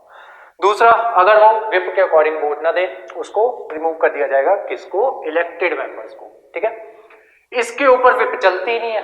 ठीक है, तो इसको जो है इसके ऊपर वो चीज लागू नहीं होगी। लेकिन अगर ये किसी भी पॉलिटिकल पार्टी को ज्वाइन कर लेता है तो इसको रिमूव कर दिया जाएगा एंटी डिफेक्शन लॉ के तहत। नॉमिनेटेड मेंबर किसके द्वारा नॉमिनेट होंगे, सेंटर में प्रेसिडेंट के द्वारा, सेंटर में स्टेट्स में गवर्नर के द्वारा। ठीक है, और वो जनरली होते नहीं है। ठीक है, गवर्नर की मतलब इतना कोई खास हमने देखा नहीं है, या सच उसके इतने एग्जांपल्स नहीं है कि गवर्नर ने किसी को नॉमिनेट किया, और ज्यादातर राज्यसभा के 12 मेंबर जो है उन्हीं को नॉमिनेट किया जाता है प्रेसिडेंट के द्वारा। ठीक है, तो नॉमिनेटेड मेंबर जो है अगर 6 महीने बाद किसी पॉलिटिकल पार्टी को ज्वाइन करता है तो उसको रिमूव कर दिया जाएगा। अगर 6 महीने से पहले कर लेता है देन उसको रिमूव नहीं किया जाएगा। ठीक है, अब आ जाओ, लिखो इसके बारे में थोड़ा सा, फिर आगे समझा देता हूं। अभी कर्नाटका का थोड़ा सा केस लेके चलते हैं, अभी समझाऊंगा थोड़ी देर में। लिखो schedule 10 anti defection law, schedule 10 anti defection law I think लिख लिया हुआ है आपने। It was added through 52nd Constitutional Amendment Act. It was added through 52nd Constitutional Amendment Act 1985. Full stop. Next point. MPs and MLAs can be disqualified. MPs and MLAs can be disqualified. आगे 3 points बना लेना। सबसे पहले लिखो ए, इसमें लिखो elected. Next point बनाओ, first point इसका मतलब सब पॉइंट इसका, इफ ही वॉलंटरली को इन्वर्टेड कॉमास में लिखना, इसके बारे में समझाना है मुझे आपको कुछ। If he voluntarily gives up his membership of that political party, full stop. Second sub point, if he inverted commas में डालना इसको, abstain from voting inverted commas close, और again inverted commas start, vote against inverted comma close, the any direction given by whip, WHIP, whip को inverted commas में रखो, full stop. B लिखो, B independently elected लिखो। If they join any political party after winning, bracket में एक चीज लिख लो, इसके फुल स्टॉप डाल के नीचे ब्रैकेट में एक चीज लिख लेना, they can be a part of government they can be a part of government by becoming ministers, but they cannot join any political party. Full stop. Next point, C, nominated. इसमें लिखो, if they join any political party, inverted commas, 6 months after nomination, inverted comma, close, full stop.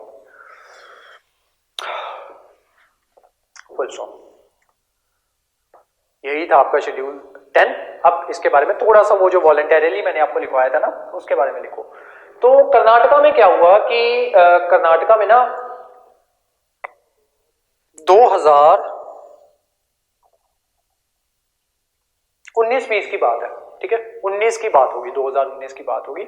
Karnataka में क्या हुआ कि सरकार जो है ना, उसको नो कॉन्फिडेंस मोशन वहां पे पास करवाया गया था। तो वहां पे एक पर्टिकुलर सरकार के, अब नो कॉन्फिडेंस मोशन आज आपको समझ में नहीं आएगा, पार्लियामेंट करवाऊंगा तब समझ में आएगा, ठीक है।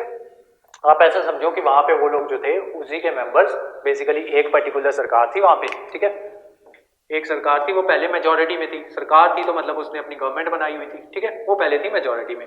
दूसरी सरकार ने क्या किया होगा, वहां के मेंबर्स को खरीद लिया होगा, कुछ यहाँ के मेंबर्स को, ठीक है, इनके मेंबर्स को खरीद लिया होगा। अब यहाँ पे क्या होना है, नो कॉन्फिडेंस मोशन होना है। क्यों? क्योंकि ये लोग जो है, इनको लग रहा होगा, मतलब बेसिकली यहाँ पे दूसरी सरकार ने बोला कि इनका जो है कॉन्फिडेंस जो है वो शो नहीं करवा रहे वहां पे, तो हम जो है नो कॉन्फिडेंस मोशन जो है वो पास करवाना चाहते हैं यहाँ पे। नो कॉन्फिडेंस मोशन का मतलब ये होता है कि इनके मेंबर्स का इनकी सरकार के ऊपर भरोसा नहीं रहा है, ठीक है, इनको नहीं लग रहा कि ये लोग जो है अपनी जो मेजॉरिटी जो है वो हाउस में शो करवा सकते हैं, ठीक है। जब मेजॉरिटी हाउस में शो करवानी होती है ना, तब विप बोलता है, तुम चाहे लूले हो, लंगड़े हो, तुम चाहे मरने वाले हो, आज के दिन तुमको यहाँ पे आना है, ठीक है, और उस बंदे को आना ही पड़ता है, ठीक है। जिस दिन अपना नो कॉन्फिडेंस मोशन जो है वो शो करवाना होता है, उस दिन सबसे ज्यादा भीड़ होती है एक पर्टिकुलर लेजिस्लेटिव असेंबली में, या फिर जब भी सेंटर में नो कॉन्फिडेंस मोशन जो है ऐसी कोई चीज आ जाए तो सेंटर में उस दिन सबसे ज्यादा भीड़ होगी। अदरवाइज बहुत से मिनिस्टर जो है वो जाते नहीं। अमरिंदर बहुत कम जाया करता था इधर, जब एमपी का भी वो था, क्या कहते हैं, जब एमपी था तब भी, और जब ये एमएलए था तब भी, ठीक है। तो हाँ, उस दिन इनको सबको जाना पड़ता है, ठीक है। तो ये क्या था, अब इन्होंने बोला कि हम जो है नो कॉन्फिडेंस मोशन जो है वो हम लेके आ रहे हैं। तो इन्होंने इस पर्टिकुलर पार्टी के 2 बंदे जो थे उनको खरीद लिया। वैसे तो ज्यादा को खरीदा था, लेकिन 2 की कहानी अभी फिलहाल, ठीक है। तो 2 को खरीद लिया, और इस कहानी की सभी पात्र और घटनाएं जो है वो काल्पनिक है, ठीक है। तो 2 बंदों को खरीद लिया। अब आगे क्या हुआ कि ये 2 बंदे जो है, इन्होंने क्या किया, इन्होंने बोला कि हमें, अगर हम रिजाइन नहीं करते ना, तो हमें जो है विप की बात जो है वो माननी पड़ेगी, ठीक है। अब इन्होंने क्या किया, इन्होंने अपना रेजिग्नेशन लिख के दे दिया, ठीक है। अपना रेजिग्नेशन लिख के किसको दे दिया, प्रिसाइडिंग ऑफिसर को। प्रिसाइडिंग ऑफिसर यहाँ पे कौन होता है, स्पीकर, ठीक है। स्पीकर को अपना जो है इन्होंने रेजिग्नेशन जो है वो लिख के दे दिया। अब स्पीकर जनरली कौन होता है, स्पीकर होता है उसी पार्टी का बंदा, ठीक है। जो जीती हुई पार्टी होती है वो अपनी पार्टी के बंदे को स्पीकर बना देती है, ठीक है। लेकिन स्पीकर जो होती है एक कॉन्स्टिट्यूशनल पोस्ट होती है, बेसिकली वो किसी भी पार्टी की तरफ उसका इतना टिल्ट जो है वो नहीं होता बुक्स के अकॉर्डिंग, ठीक है, लेकिन रियलिटीज कुछ और होती है, ठीक है। तो स्पीकर जो होता है वो टेक्निकली इन्हीं का बंदा होता है, जो जीती हुई पार्टी होती है, ठीक है। तो स्पीकर को इन्होंने अपना रेजिग्नेशन जो है वो लिख के दिया। स्पीकर जो होता है यहाँ पे प्रिसाइडिंग ऑफिसर होता है किसका, एंटी डिफेक्शन लॉ के तहत, ठीक है। सारी पावर जो होती है वो स्पीकर के पास होती है। स्पीकर डिसाइड करता है कि मुझे जो है रेजिग्नेशन एक्सेप्ट करना है या नहीं करना है, ठीक है। उसके अलावा स्पीकर ने इनको क्या बोला कि मैं फिलहाल तुम्हारा रेजिग्नेशन जो है वो एक्सेप्ट नहीं कर रहा, एक बात। दूसरी बात, जब मैं तुम्हारा रेजिग्नेशन एक्सेप्ट करूंगा ना, उसके 10 साल बाद तक तुम लोग जो है इलेक्शन नहीं कंटेस्ट कर सकते, ठीक है। तो ये लोग बेचारे क्या हुए, ये दोनों चपड़गंजू चले गए कर्नाटका हाई कोर्ट में, ठीक है। कर्नाटका हाई कोर्ट ने क्या बोला, कर्नाटका हाई कोर्ट ने स्पीकर को बोला कि भाई इनका रेजिग्नेशन जो है वो क्यों नहीं एक्सेप्ट कर रहे तुम लोग। तो क्या किया था इन बेचारों ने, थोड़ी सी रिश्वत ही तो ली थी 30-40 करोड़ की, ठीक है। तो इतने से मतलब इतनी बड़ी सजा क्यों दे रहे हो तुम लोग इनको, ठीक है। तो बेसिकली ये बात कर्नाटका हाई कोर्ट ने नहीं कही थी, ये जो चपड़गंजू थे इन्होंने हाई कोर्ट को बोला था कि हम सर, हमसे इतनी बड़ी भी क्या गलती हो गई कि हम लोग जो है थोड़ी सी रिश्वत ही तो ली थी हमने, तो मतलब ये जो स्पीकर जो है ये हमारे साथ ऐसा कर रहा है। तो सुप्रीम आज ये जो आपके हाई कोर्ट जो है इन्होंने बोला स्पीकर को कि आप इनका रेजिग्नेशन क्यों नहीं एक्सेप्ट कर रहे। तो स्पीकर ने बोला कि सर देखो, विद ऑल ड्यू रिस्पेक्ट, यहाँ पे जितनी भी पावर जो है ना वो मेरे पास है, ठीक है, यहाँ पे माई बाप मैं, तो प्लीज आप जो है इस काम में दखल अंदाजी ना कीजिए, ठीक है। तो हाई कोर्ट को पता था ये रिश्वत खोर तो है, ठीक है। हाई कोर्ट चुप करके बैठ गया। हाई कोर्ट कहता है चलो जो तुम्हारी मर्जी है वो तुम करो, ठीक है। तो यहां से क्या बात पता चलती है? बात ये पता चलती है कि जो आपका प्रिसाइडिंग ऑफिसर है वो डिसाइड करेगा कि इनका रेजिग्नेशन, ये अगर वॉलंटरली रिजाइन कर रहे हैं तो उनका रेजिग्नेशन जो है वो एक्सेप्ट करना है कि नहीं करना है। उसके अलावा एक्सेप्ट कर लिया, उसके बाद उसके ऊपर फैसला जो है 2 दिन बाद देना है, 5 दिन बाद देना है, 5 साल बाद देना है, स्पीकर की मर्जी होगी, ठीक है। लिखो इतना सा, फिर आगे और बताता हूं, ठीक है। क्योंकि यहां पे हमने क्या किया, अभी तक की कहानी में मैंने आपको क्या बता दिया कि हाई कोर्ट चुप करके बैठ गया वहां पे, ठीक है। वो अपनी मर्जी से बैठा था, ऐसा नहीं है कि स्पीकर ने हाई कोर्ट को चुप करा दिया, ठीक है। कोर्ट के पास बहुत पावर है, अभी दिखाता हूं। द फेज, लिखो the phase voluntarily, VOLANTARILY, voluntarily, inverted commas में लिखना है इसको, voluntarily gives up his membership, the phase voluntarily gives up his membership, up inverted comma close, has a wider commutation, has a wider commutation, COMMOTATION, wider commutation than resignation, full stop। next point, थोड़ा fast लिखो, time ज्यादा हो रहा है। according to Supreme Court, law provides for, according to Supreme Court, law provides for member to be disqualified if he voluntarily gives up his membership. According to Supreme Court, law provides for member to be disqualified if he voluntarily gives up his membership, full stop। next point, however the court has interpreted in the absence of formal resignation by the members giving up membership can be inferred from his conduct, full stop। अब इसमें कुछ exceptions होती हैं, ठीक है। अब सबके ऊपर ये एंटी डिफेक्शन लॉ जो है वो नहीं लगता है, ठीक है। एक्सेप्शन लिखो सबसे पहले, मेंबर्स आफ्टर बीइंग इलेक्टेड, पहले एक्सेप्शन लिख लेना फिर लिखना ये, लिखो एक्सेप्शंस। उसमें फर्स्ट पॉइंट लिखो, members after being elected as presiding officer, members after being elected as presiding officers voluntarily gives up his membership, then he will not be liable for defection,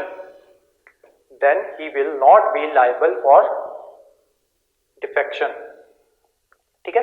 मतलब अगर कोई एक मेंबर, ठीक है, उसने क्या किया, अब उसको प्रिसाइडिंग ऑफिसर बना दिया गया है, ठीक है, मान लो उसको स्पीकर बना दिया है, ठीक है। अब वो जो है चाहे तो अपनी पार्टी की जो रेजिग्नेशन जो है अपनी पार्टी से वो जो है वो रिजाइन दे सकता है, ठीक है। कौन? जिसको प्रिसाइडिंग ऑफिसर बनाया गया है, उसके ऊपर एंटी डिफेक्शन लॉ नहीं लगेगा। क्यों? क्योंकि वो किसके लिए अब चुना जा रहा है, वो चुना जा रहा है एक कॉन्स्टिट्यूशनल पोस्ट के लिए, स्पीकर के लिए, ठीक है। और ये कौन सी पोस्ट होती है? नॉन पार्टीजन पोस्ट होती है ये, ठीक है। किसी भी पार्टी से ये पोस्ट जो है पोस्ट बिलोंग नहीं करती है किसी पार्टी से, ठीक है। तो ये नॉन पार्टीजन पोस्ट होती है, इसी वजह से ये एक्सेप्शन दी हुई है कि जो बंदा स्पीकर चुना गया है वो चाहे तो इससे रिजाइन कर सकता है, अपनी वॉलंटरली रेजिग्नेशन दे सकता है अपनी पार्टी से, ठीक है। तो उसके ऊपर एंटी डिफेक्शन लॉ जो है वो नहीं लगेगा, ठीक है। लेकिन इतना जमीर नहीं होता किसी का भी, ठीक है, वो कोई भी आज तक जो है वो रिजाइन नहीं करता है। यूके जो है, यूके में ये चलता है कि उनका जो पार्टी का जो मेंबर है जिसको प्रिसाइडिंग ऑफिसर बना दिया जाएगा वो रिजाइन कर देता है, ठीक है। इंडिया ने ये क्या कहते हैं, इंडिया में ऐसा कोई लॉ नहीं है कि उसको रिजाइन करना ही पड़ेगा, लेकिन वो कर सकता है, लेकिन इतना किसी का जमीर जो है वो होता नहीं है सिवाय एक बंदे के। सोमनाथ चटर्जी जो है 2004 से लेकर 2009 तक ये बंदा जो है ये स्पीकर रहा था, और जैसे ये बंदा स्पीकर बनता है इसने अपनी पार्टी से रिजाइन कर दिया था। ठीक है, तो ये एक इकलौती एक्सेप्शन है अभी तक हमारी अभी तक की हिस्ट्री में कि इस बंदे ने रिजाइन किया था। ठीक है, दूसरा ये जो एक्सेप्शन जो दी गई है ये हमारे कॉन्स्टिट्यूशन में कहीं पे भी नहीं दी गई। याद है पहली क्लास जब मैंने आपको कराया था लॉ ऑफ द लैंड, उसमें मैंने बताया था कस्टमरी लॉज और कन्वेंशन है ये। ठीक है, मानोगे तो भी चल जाएगा, नहीं मानोगे तो भी चलेगा। ठीक है, कोई ऐसा रूल नहीं है। ठीक है, और आज तक किसी ने रिजाइन नहीं किया है सिवाय सोमनाथ चटर्जी के। ठीक है, सेकंड पॉइंट लिखो, सेकंड और थर्ड पॉइंट जो आपको लिखवाने जा रहा हूं, सेकंड पॉइंट आपके इसमें मेंशन है, आपके सेकंड और थर्ड पॉइंट जो है वो आपका जो ओरिजिनल कॉन्स्टिट्यूशन जो है, सॉरी जो कॉन्स्टिट्यूशन जो है उसमें लिखा गया था ये पार्ट। ठीक है, उसमें लिखो second point, condition of merger. जब एक पार्टी जो है मर्जर जो है वो हो रहा हो उस टाइम पे आपका ये जो है एंटी डिफेक्शन लॉ जो है वो नहीं लगेगा। लिखो, if 2/3 of the members merged into another party after leaving their original party, मान लो एक पार्टी में 9 मेंबर्स थे, 9 मेंबर्स का 2/3 कितना बनेगा, 6 मेंबर्स। ठीक है, तो अगर 9 में से 6 मेंबर्स जो हैं वो किसी दूसरी पार्टी को, अपनी पार्टी छोड़ के किसी दूसरी पार्टी को ज्वाइन कर ले, तो उन 6 के 6 मेंबर्स के ऊपर जो है एंटी डिफेक्शन लॉ नहीं लगेगा। ठीक है, क्यों? क्योंकि 2/3 ऑफ द मेंबर्स जो है वो किसी और पार्टी में जाके मर्ज हो रहे हैं। ठीक है, लिखो, if 2/3 members merged into another political party after leaving their original party, ये कॉन्स्टिट्यूशन में मेंशन है। ठीक है, एक और पॉइंट जो है कॉन्स्टिट्यूशन में मेंशन था लेकिन उसको 91st कॉन्स्टिट्यूशनल अमेंडमेंट एक्ट के थ्रू रिमूव कर दिया गया था। ठीक है, वो पॉइंट जो है वो पॉइंट लिख लो, और आज मैंने आपको 91st कॉन्स्टिट्यूशनल अमेंडमेंट एक्ट के बारे में भी लिखवाना है कुछ। ठीक है, तो लिखो थर्ड ये थी। सेकंड जो लिखवाई मैंने आपको वो थी कंडीशन ऑफ मर्जर। थर्ड लिखो, ये है condition of split. If 1/3 members split into another party, इसके ऊपर पहले जो है इनके ऊपर डिफेक्शन जो है वो नहीं लगती थी, लेकिन 91st कॉन्स्टिट्यूशनल अमेंडमेंट एक्ट जो है वो आया था 2003 में, तो 2003 के बाद से ये जो है इनके ऊपर भी डिफेक्शन जो है वो लगनी शुरू होगी। ब्रैकेट में लिख लो, removed by 91st constitutional amendment act 2003। Next लिखो, स्टार मार्क करके एक चीज लिखो, defection has no immediate and automatic implementation. Defection has no immediate and automatic implementation, comma, presiding officer takes up the case only if he receives a complaint, मतलब presiding officer जो है वो तभी उसके अगेंस्ट एक्शन लेगा जब उसके पास जो है कंप्लेंट जाएगी। कंप्लेंट कौन देगा? आपका विप। ठीक है, जब विप जो है वो कंप्लेंट करेगा तभी वो जो कंप्लेंट जो है प्रिसाइडिंग ऑफिसर के पास जाएगी। ठीक है, and the members is given a chance to explain, और मेंबर को जो है प्रॉपर चांस दिया जाएगा अपने एक्सप्लेन करने का कि क्यों उसे जो है वो डिफेक्शन जो है उसके ऊपर ना लगाई जाए। ठीक है, तो मेंबर को पूरा चांस जो है वो दिया जाएगा। Full stop. Next point, presiding officer is empowered to make rules and give effect to provisions of 10th schedule, full stop. Next point, questions regarding disqualification arising out of defection are to be decided by presiding officer. by presiding officer. Full stop. Next point. The original act provided that decision of presiding officer cannot be challenged and is final and binding कि जो original जो act था, जब 10th schedule जो है जब लाया गया था 1985 में, जो ओरिजिनल वो एक्ट था उसमें ये चीज जो है ये मेंशन थी कि जो प्रिसाइडिंग ऑफिसर होगा वो उसका जो डिसीजन जो होगा ना तो उसको चैलेंज किया जाएगा, ठीक है, और जो उसका डिसीजन होगा वो फाइनल होगा और बाइंडिंग होगा। बाइंडिंग होगा मतलब सबको मानना पड़ेगा, फाइनल होगा मतलब वो डिसीजन फाइनल है। चैलेंज नहीं किया जा सकता मतलब हाई कोर्ट में चैलेंज नहीं किया जा सकता, सुप्रीम कोर्ट में चैलेंज नहीं किया जा सकता, ठीक है। ये कब की बात है? 1985 की। लेकिन अब ऐसा सुप्रीम कोर्ट तो नहीं ऐसा होने देगा ना। आ जाओ आगे। However, Supreme Court in Kyoto Holohan case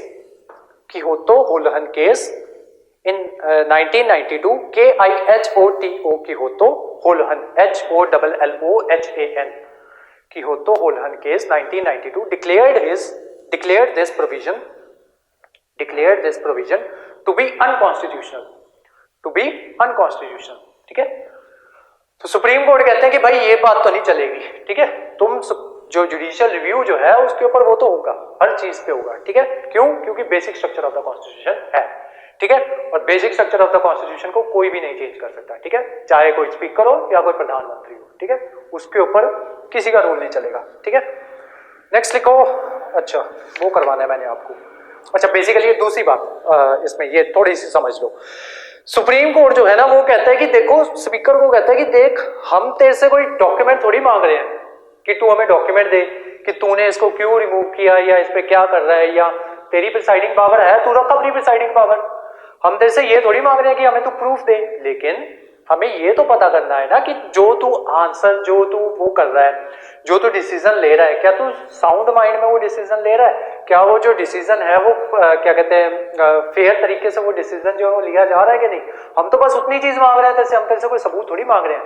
अब उस चीज को प्रूव करने के लिए उसको कुछ ना कुछ डॉक्यूमेंट तो देना ही पड़ेगा ना। बात सारी सिर्फ शब्दों का खेल होता है ये, ठीक है। तो इस तरीके से ही जो अपनी जुडिशरी जो है उस सब के ऊपर जो है प्रकोप जो है अपना वो दिखाती है। देखो 91st amendment act 2003, 91st amendment act 2003, जल्दी जल्दी लिखो। Total number of ministers. अब इसमें बेसिकली क्या बात की गई थी कि जब जो है ये डिफेक्शन लॉ क्यों आया था, बेसिकली कि ये जो मिनिस्टर जो थे ना कभी इधर जाते थे कभी उधर जाते थे, कभी इधर जाते थे कभी उधर जाते थे, जहां उनको फायदा दिखता था वहां चले जाते थे, ठीक है। मान लो दो सरकारें बनी है, एक सरकार यहाँ पे बनी है दूसरी यहाँ पे बनी है, ठीक है। ये इसके पास मेजोरिटी जितनी इसको सरकार बनाने के लिए मेजोरिटी चाहिए ना, मान लो ये टोटल 500 सीट्स है हमारे वहां पे, हाइपोथेटिकली मान रहे हैं 400 मान लो 400 सीट्स है हाइपोथेटिकली, तो इसके पास जो है 199 सीट्स हैं और इसके पास 201 सीट है, ठीक है। तो 400 हो गया आपका, हाँ हो गया, ठीक है। तो इसके पास 201 सीट है। अगर ये इनके दो बंदे जो हैं ये ले ले, ठीक है, तो इसकी 201 हो जाएंगी और इसकी 199 हो जाएंगी, ठीक है। जब तक आपका एंटी डिफेक्शन लॉ जो है वो नहीं आया था, तो ये क्या करते थे, इनके मेंबर्स को कह देते थे कि तुम ना हमारे पास आ दो, या तो पैसे देके खरीद लेते थे या इनको कह देते थे कि हम तुम्हें जो है कैबिनेट में अच्छा पद जो है वो दे देंगे, ठीक है। दो मेंबर्स यहाँ पे आ जाते थे। अब वहां पे डिफेक्शन लॉ तब नहीं था, तब ये जो थी सरकारें जो बनती थी, आयाराम गयाराम जो है वो आपने ये जो जुमला जो है ये सुना होगा, ठीक है, कि आयाराम गयाराम वाला, ठीक है। तो वो यहाँ से कभी यहाँ आ जाते हैं फिर यहाँ आ जाते हैं, ये इनके फिर यहाँ पे 201 हो जाते थे, ये फिर इनके दो मेंबर्स को इसको कह देते कि तुम हमारे पास आ जाओ, हम तुम्हें ऐसे कर देंगे। नो कॉन्फिडेंस मोशन जो है वो बार बार आता रहता।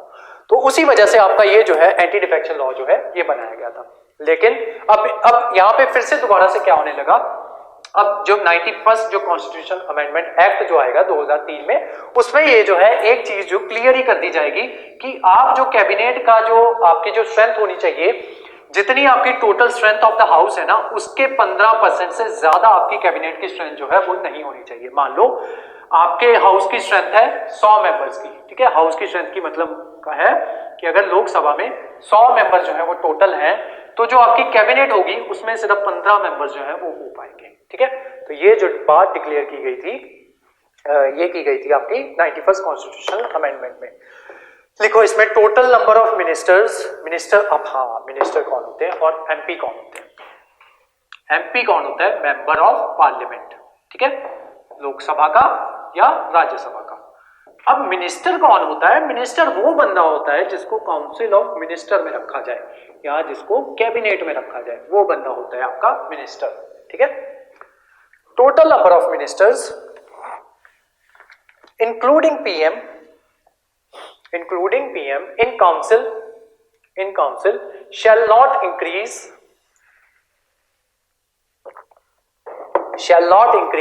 than 15% of the total strength of house, 15% of the total strength of the house। ये था आपका आर्टिकल 75 में। हाउस कौन सा? लोकसभा, ठीक है, article 75।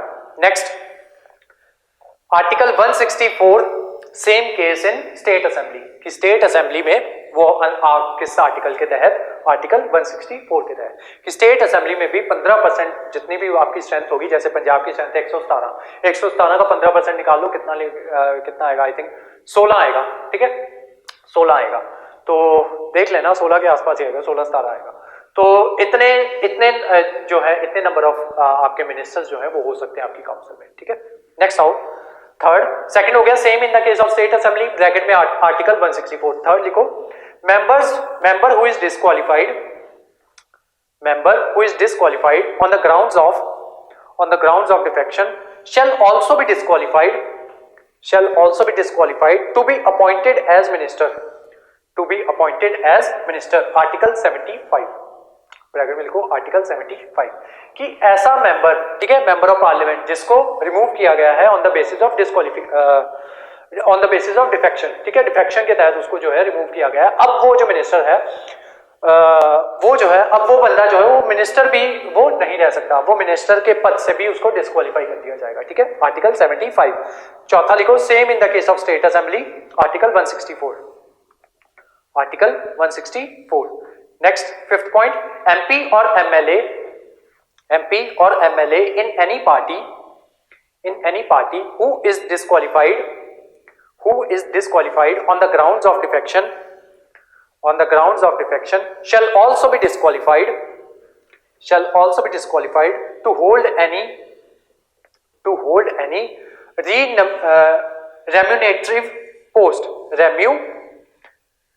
remunerative post, remunerative post कौन सी होती है? मान लो कि आपको जो है, आप एमपी हो, ठीक है, तो एमपी के बाद आपको क्या किया कि आपको जो है हेड लगा दिया उसका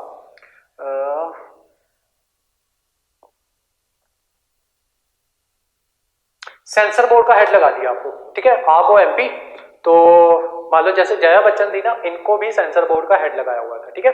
क्यों लगाया था? क्योंकि ये एमपी है, ठीक है। तो आपको एमपी होने के नाते एक रेन्यूमरेटिव पोस्ट जो है वो आपको दे दी गई थी, किसकी? हेड ऑफ सेंसर बोर्ड की, ठीक है। तो अगर आपको एमपी की पोस्ट से रिमूव किया जाता है तो आपको जो पोस्ट आपको दी गई थी उस पोस्ट से भी आपको जो है वो रिमूव कर दिया जाएगा, ठीक है। रेम्यूनरेटिव पोस्ट के स्पेलिंग लिख लो, REMUNERATIVE, रेम्यूनरेटिव पोस्ट। इसके बारे में लिख लो, ये फिफ्थ पॉइंट दोबारा लिख लो, एमपी और MLA in any party who is disqualified, MP or MLA in any party who is disqualified on the grounds of defection shall also be disqualified to hold any remunerative post, full stop। next point, remunerative post लिख लो, उसकी definition लिख लो, remunerative post, any office under central or state government, where the salary is paid out of public revenue of concerned government,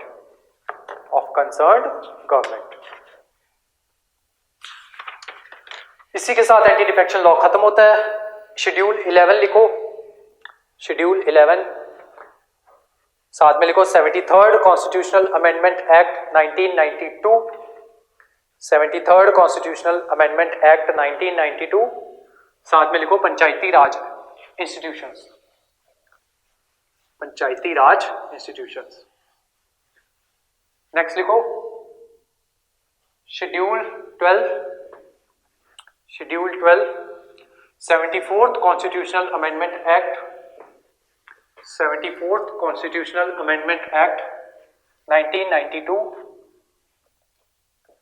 साथ में लिखो urban local bodies, नहीं, हाँ urban local bodies, urban local bodies. तो इसी के साथ आपके शेड्यूल जो है वो खत्म होते हैं। ये वाले जो हैं ये किसी और तरीके से करवाऊंगा आपको, और ये बहुत इंपॉर्टेंट है, ये पंचायती राज, इन पे भी क्वेश्चन जो है वो आता ही आता है। आप ये कोऑपरेटिव इंस्पेक्टर का जो ये फॉर्म फिल करते हो ना, ये बेसिकली ये वही होता है, ये आपकी पोस्टिंग जो है वहीं पे होती है। तो इसमें से सवाल जो है कोऑपरेटिव इंस्पेक्टर वाले पेपर में, इसमें से सवाल जो है वो हमेशा आता है, ठीक है, ये शेड्यूल 11 और शेड्यूल 12 से, ठीक है। तो आज की जो आपकी क्लास थी वो यहीं तक थी, ठीक है। और आज जो है आपका ये मेकिंग ऑफ कॉन्स्टिट्यूशन जो है वो खत्म हो चुका है, ठीक है। और नेक्स्ट जो क्लास होगी वो उसमें जो मैंने आपको 2 क्वेश्चंस जो है वो लिखवाए थे वो मैं डिक्टेट करवाऊंगा और आपको ये बताऊंगा कि किस तरीके से आपको जो आपके क्वेश्चंस जो होते हैं वो किस तरीके से लिखने होते हैं, ठीक है। तो आज की जो आपकी क्लास थी वो यहीं तक थी। Thank you so much.